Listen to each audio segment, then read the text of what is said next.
Hoje vamos novamente abordar as funcionalidades de virtualização dos NAS da Knapp.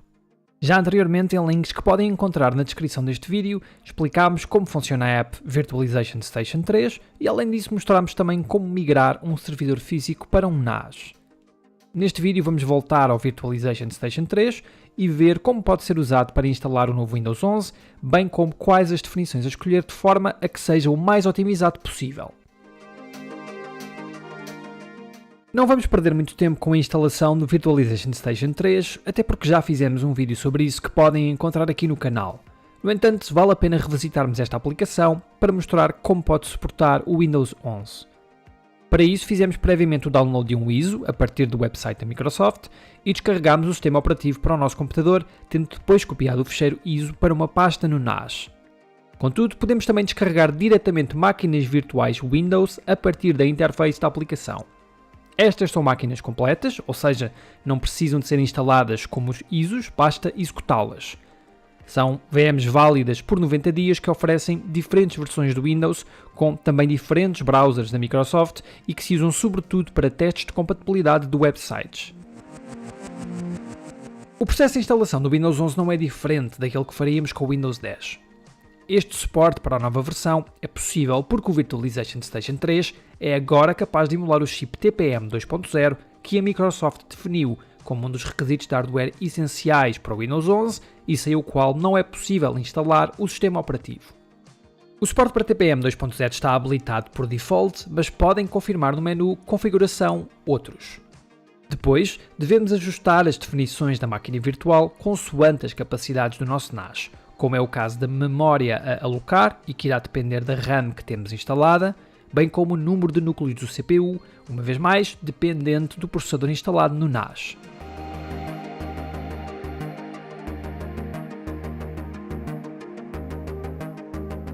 Uma das mais importantes opções de desempenho que aconselhamos é utilizar drivers Virt.io, quer na interface de rede, quer na interface de disco da máquina virtual, os quais oferecem um desempenho superior a todas as outras opções.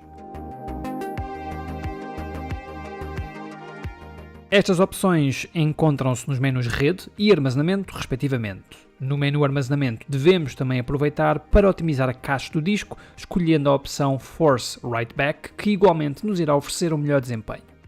Podemos também optar por emulação de vídeo QXL, a qual é capaz de oferecer um melhor desempenho gráfico do que os drivers VGA Standard. Relativamente ao vídeo, caso o nosso NAS tenha instalado uma placa gráfica dedicada, é possível ativar a função Pass-Through, de forma a que a máquina virtual possa aceder diretamente ao GPU. Finalmente, e apesar de não se tratar de uma opção de desempenho, devemos definir qual o layout do nosso teclado no menu Operação da consola e cujo default normalmente não é o português.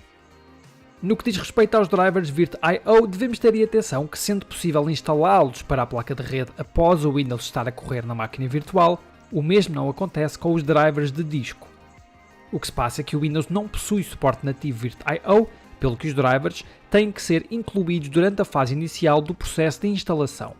A forma de concretizarmos isto consiste em configurar um segundo leitor de CD na máquina virtual, no qual devemos introduzir a imagem do chamado Windows Guest Tools, que é fornecido pela Knapp e que inclui diversos drivers adicionais, incluindo os Virt.io para o disco e a placa de rede.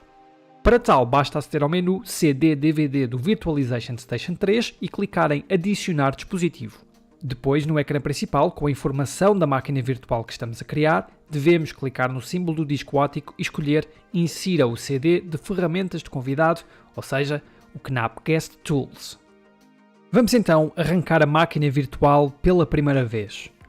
Aqui poderá surgir um erro por causa da emulação UEFI e, como instalamos dois leitores de CD, a máquina virtual tentou arrancar a partir da unidade errada. Caso isto suceda, basta sairmos deste ecrã escrevendo Exit e selecionar depois no menu Boot Manager o arranque a partir da unidade certa.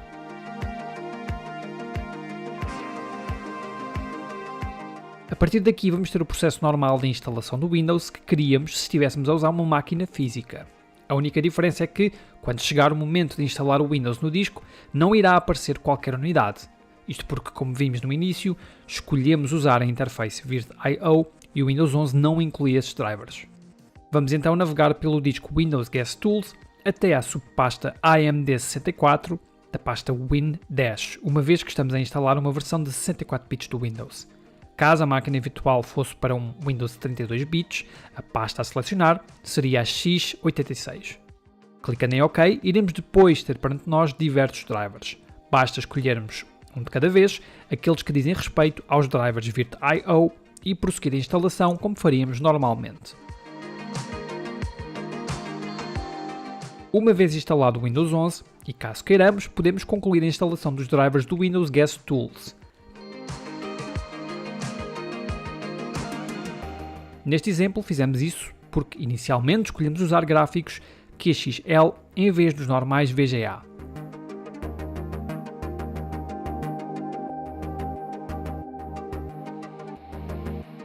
No primeiro arranque, o Windows 11 irá instalar por default os drivers VGA, mas depois podemos e devemos instalar os drivers corretos.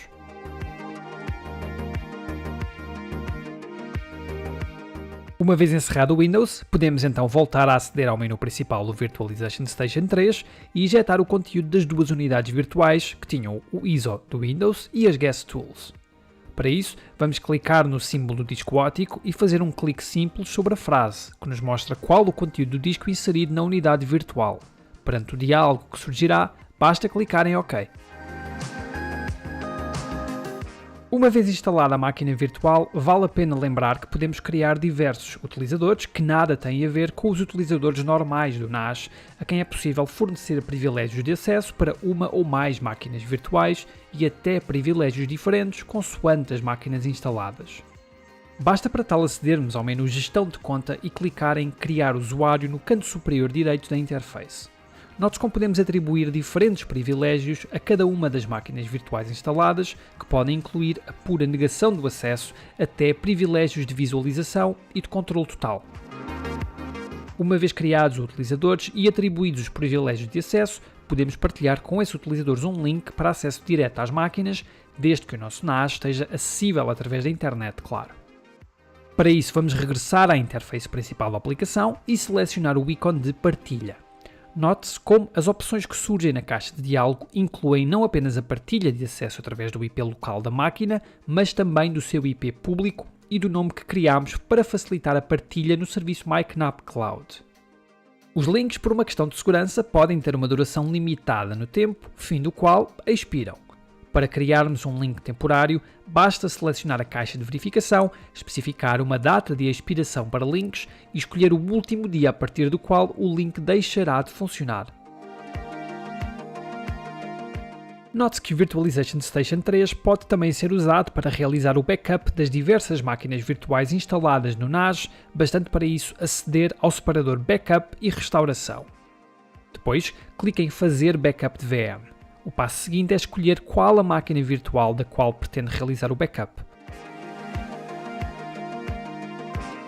Depois escolha o local onde o backup será gravado. Note que pode tanto ser numa pasta do próprio NAS, como num segundo NAS, local ou remoto.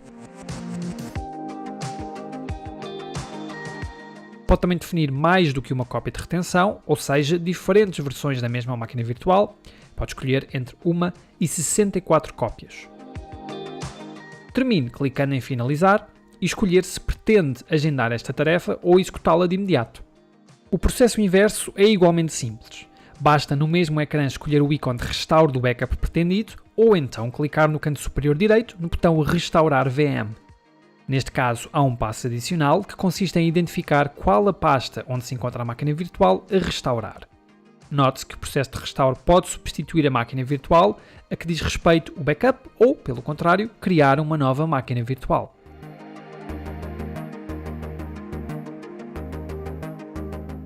E pronto, esperamos que tenham gostado de mais este tutorial. Na descrição encontram também links diretos para outros vídeos que fizemos anteriormente sobre estes temas e que poderão ser-vos úteis. Caso tenham dúvidas, como é habitual, convidamos-vos a deixarem as vossas dúvidas na caixa de comentários e tentaremos responder o mais rápido possível. Obrigado e até à próxima!